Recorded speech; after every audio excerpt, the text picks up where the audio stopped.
Bismillahirrahmanirrahim. Assalamualaikum warahmatullahi wabarakatuh. Perkenalkan, saya Irfan Rafeli, SST MACC. Saya merupakan dosen tetap pada program studi Sarjana Terapan Akuntansi Manajerial, jurusan Akuntansi, Politeknik Negeri Ujung Pandang. Saat ini saya sedang mengikuti proses sertifikasi dosen yang diselenggarakan oleh Kementerian Pendidikan Tinggi, Sains dan Teknologi tahun 2026. Video ini saya susun sebagai pernyataan diri dosen dalam unjuk kerja Tridharma Perguruan Tinggi atau PDD UKT-PT khususnya dalam bidang pengajaran. Pada kesempatan ini saya akan memaparkan mata kuliah yang saya ampuh dan sesuai dengan keahlian saya, yaitu mata kuliah Komputer Akuntansi. Mata kuliah ini merupakan mata kuliah praktik yang ditujukan bagi mahasiswa program studi Sarjana Terapan Akuntansi Manajerial pada semester 3 dengan bobot 2 SKS praktik dan kode mata kuliah 461 J2025-304R32. Adapun pembelajaran dilaksanakan sebanyak 16 kali pertemuan yang keseluruhannya berbentuk praktikum di laboratorium komputer dengan memanfaatkan aplikasi Mayop Accounting, Sahir Accounting, dan Accurate.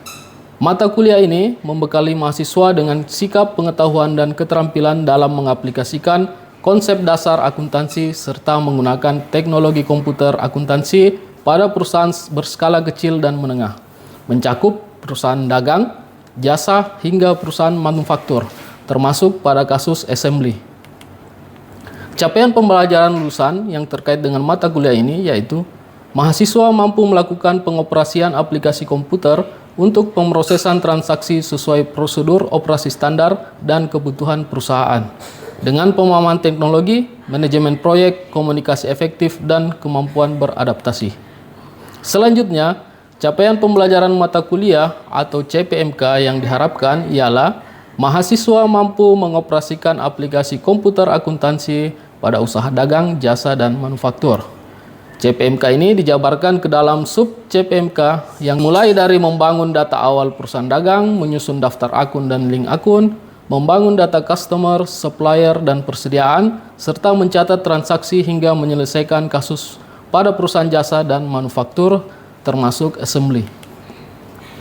Proses pembelajaran dilaksanakan secara luring penuh di laboratorium komputer. Metode utama yang saya gunakan adalah simulasi, di mana setiap mahasiswa mempraktikkan langsung setiap tahapan pada aplikasi menggunakan media pembelajaran seperti komputer, laptop, LCD, e-learning, dan video pembelajaran sehingga mahasiswa dapat mengakses seluruh pembelajaran dan mengunggah tugas praktikumnya secara daring. Dalam proses pembelajaran ini, saya menerapkan pendekatan Delivery, Interaction, and Assessment guna mendorong keaktifan dan kemandirian mahasiswa. Pertama, delivery, penyampaian dilakukan secara jelas dan tersistematis, disertai dengan demonstrasi langsung pada aplikasi. Yang kedua, interaction, mendorong mahasiswa aktif berpartisipasi dalam menyelesaikan studi kasus. Dan yang terakhir yaitu assessment, melakukan penilaian pembelajaran secara objektif melalui tugas praktikum, disertai umpan balik untuk membangun keahlian mahasiswa. Penilaian dalam mata kuliah ini seluruhnya berbasis observasi melalui 8 tugas praktikum, bobot yang disesuaikan dengan tingkat kompleksitas mulai dari 5% untuk penyusunan data awal hingga 20% untuk penyelesaian studi kasus perusahaan manufaktur. Setiap tugas praktikum dinilai menggunakan rubrik sub CPMK yang menekankan pada ketepatan langkah dan hasil yang sempurna. Pada video ini saya akan menampilkan pelaksanaan pembelajaran minggu ke-5 dengan pokok bahasan membangun data customer, supplier, dan persediaan pada perusahaan dagang menggunakan Mayop Accounting. Semoga pembelajaran ini dapat memberikan manfaat dan menjadi bekal bagi mahasiswa dalam menguasai keterampilan komputer akuntansi. Selanjutnya, mari kita saksikan video pembelajaran berikut ini. Terima kasih. Wassalamualaikum warahmatullahi wabarakatuh. Assalamualaikum warahmatullahi wabarakatuh. Waalaikumsalam warahmatullahi wabarakatuh. Sehat semua? Alhamdulillah. Oke, sebelum masuk ke materi hari ini, jadi kita sekarang ada di pertemuan kelima untuk mata kuliah komputer akuntansi. kita akan melakukan submit data customer, supplier, dan persediaan untuk perusahaan dagang. Jadi untuk data ini nanti semuanya akan kita submit. Sebelum itu saya absensi terlebih dahulu di Siakat. Hadir semua? Hadir, Pak. Oke, sebelum kita masuk ke materi, kita mau refresh dulu pembelajaran kita di minggu-minggu sebelumnya ya, atau di pekan sebelumnya.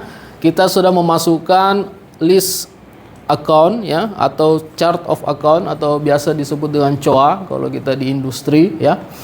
Nah, kemarin ada yang hasilnya tidak seimbang? Ada? Oke, contohnya apa? Penyusutan ya. Oke, ada yang tahu kenapa penyusutannya tidak seimbang? Akumulasinya di kredit, tapi kalian lupa diminuskan di depannya di awalnya ya. Jadi dia menganggap itu sebagai debit, padahal kan akumulasi ada di kredit. Oke, jadi saya rasa semua sudah paham ya. Begitupun dengan akun-akun lain yang misalnya seperti tentang prefer juga terbalik ya. Jadi kalau biasanya dia ada di kredit, harusnya dia ada nanti di mana? Di debit. Oke, kita masuk ke materi untuk minggu ini. Oke, jadi di pertemuan materi minggu lalu kita sudah melakukan input data awal tentang perusahaannya. Kemudian kita sudah submit tentang daftar akunnya atau COA-nya yang biasa disebut chart of account. Itu sudah kita masukkan semua ke dalam aplikasi Mayop versi 19-nya. Nah, untuk hari ini kita akan melakukan data customer, supplier, persediaan. Untuk sub capaian pembelajaran mata kuliah pada pertemuan kali ini yaitu untuk membangun data customer, supplier, persediaan pada perusahaan dagang. Jadi nanti diharapkan kalian bisa membangun data ini pada aplikasi komputer akuntansi khususnya Mayop, Akurat, dan Sahir ya. Untuk aspek penilaian pada sub CPMK ini nanti kalian harus bisa tepat dalam membangun data customernya. Jadi ada identitas pelanggan yang harus kalian isikan, kemudian ada pengaturan termin, kemudian bangun data suppliernya, kemudian ada terminnya ya. Jadi terminnya apa nanti saya jelaskan. Kemudian kartu item persediaannya, dan mengaktifkan apakah produk itu bisa kita buy, kita sell, atau hanya sebagai inventory saja ya. Kemudian nanti kita akan tautkan akun item dengan harga pokok penjualannya, kemudian dengan persediaannya. Nah, jadi nanti kalian harus bisa melakukan semua ini dengan tepat, dan nanti akan ada ketepatan untuk waktu pengumpulan tugasnya di e-learning sama seperti pekan lalu. Untuk tugas yang pekan lalu ada yang mau ditanyakan? Saya lihat semua di e-learningnya bagus ya hasilnya, semua tepat waktu mengumpulkan, kemudian lengkap, jelas ya. Dan datanya sudah bisa digunakan untuk hari ini dan untuk merekord semua transaksi yang ada di pertemuan selanjutnya ya.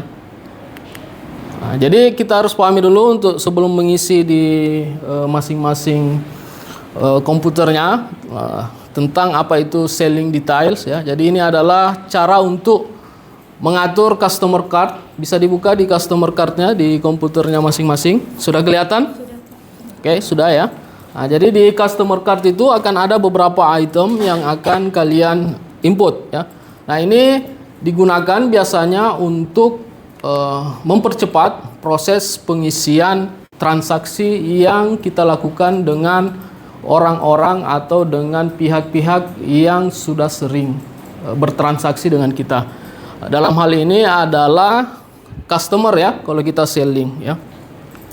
Jadi di sini ada format yang akan kita isi. Yang pertama tentang fakturnya seperti apa, akun yang terkait ya. Jadi akun pendapatan yang defaultnya nanti kalian bisa lihat di sini. Income account bisa dilihat di situ, ada banyak pilihan ya, sesuai dengan akun yang sudah kita buat di pekan sebelumnya. Di pertemuan-pertemuan sebelumnya kita sudah buat tentang income account-nya ya. Di situ nanti bisa dipilih yang sesuai dengan studi kasus dari praktikumnya. Kemudian ada batas kreditnya ya. Jadi semua customer nanti di modul praktikumnya akan bervariasi batas kredit antar satu customer dengan customer lain. Jadi sesuaikan dengan modul praktikumnya. Kemudian ada syarat pembayaran atau termin seperti diskon, kapan dia harus menerima diskon, kapan dia harus segera membayar piutangnya. Nah itu nanti silakan dilihat di modul praktikumnya.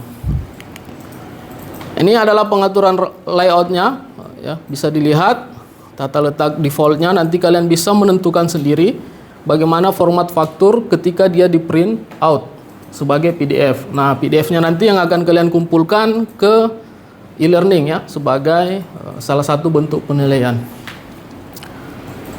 Kemudian ada lagi batas kredit dan pajaknya ya. Di situ ada kredit limitnya yang saya bilang tadi ya. Jadi ada saldo piutang yang diizinkan untuk pelanggan ini. Jadi ada beberapa kasus dia di atas 50 juta tidak boleh. Ada yang beberapa customer di atas 100 juta boleh ya. Kemudian NPWP-nya atau tax ID number-nya wajib diisi juga karena ini berkaitan nanti dengan pelaporan pajak untuk kita generate secara otomatis. Kemudian untuk tax code-nya ini nanti masing-masing juga berbeda-beda setiap orang ya. Ada yang menggunakan PPN, ada yang menggunakan GST. Kemudian ongkos kirim dan sebagainya ya. Nanti bisa dibaca di modulnya sebelum mengerjakan. Kemudian syarat pembayarannya juga, payment due-nya kapan ya. Misal seperti day of month after EOM ya. Kemudian tanggal batas diskonnya, kemudian tanggal jatuh temponya. Itu ada di bagian, ada yang sudah ketemu? Sudah ya, kelihatan ya. Jadi ada di bagian card information-nya ya, di bagian selling details ya. Kalian sisa buka di bagian selling details, di situ sudah kelihatan tentang syarat pembayaran yang kalian bisa isikan. Oke, sampai di sini ada pertanyaan? Untuk hari ini kita akan mengisi tentang customer terlebih dahulu. Ada pertanyaan? Saya Pak. Oke. Apa yang mau ditanyakan? Untuk bagian payment detailnya itu tepatnya di payment method kita pilih yang mana? Apakah American Express, cash atau check? Oke. Itu saya Pak. Oke, makasih ya pertanyaannya. Saya langsung jelaskan secara langsung. Oke, bagus ya pertanyaannya. Jadi ini biasanya memang sering ditanyakan ya tentang terkait payment detailsnya. Ini kelihatan layarnya? Kelihatan? Saya coba perbesar ya. Nah ini supaya lebih jelas. Jadi di sini memang di bagian payment details itu nanti payment methodnya itu akan banyak ya. Jadi kalau di punya saya ada American Express, bank card, barter card. Nah di beberapa kasus nanti akan ada yang bank BCA, bank BNI, bank BRI, dan cash. Kemudian ada melalui QRIS. Itu berbeda-beda setiap kasus customernya. Jadi nanti silakan kamu pilih di sini. Atau kalau misalkan memang dia lain-lain, itu bisa pilih yang order nanti. Ataupun misal nanti belum tetap, itu nanti tidak apa-apa, dipilih saja dulu salah satu yang sering. Misal di modulnya tidak ada pilihan bahwa dia harus menggunakan bank apa atau menggunakan metode payment apa, itu silakan diisi yang mana dulu, terserah. Nanti pada saat transaksi itu nanti akan ada keterangan tambahan pembayarannya menggunakan apa, seperti itu. Bisa dipahami? Bisa, Yang Pak. lain bisa? Bisa. Oke, terima kasih. Oke, karena sudah tidak ada yang mau bertanya, silakan dikerjakan sesuai dengan masing-masing kasusnya dan nanti akan saya jalan keliling untuk melihat jika ada kendala, dan ini dikumpulkan hari ini ya, tepat sesaat sebelum kita mengakhiri perkuliahan. Oke, terima kasih. Assalamualaikum warahmatullahi wabarakatuh. Waalaikumsalam warahmatullahi wabarakatuh. Terima kasih Pak. Oke, bagaimana? Bisa? Bisa ya? Oke. Bisa ya? Oke.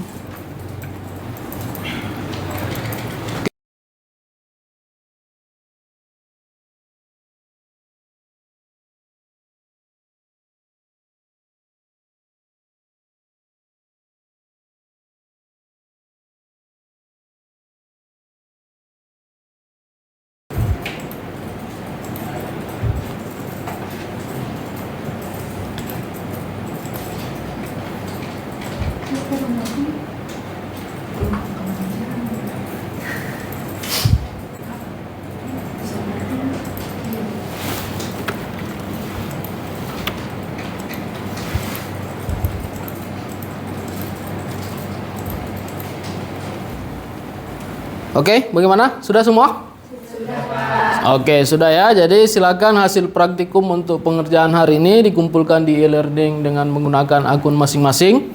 Dan ingat ya, jadilah pembelajar seumur hidup ya, bukan sekedar mahasiswa apa?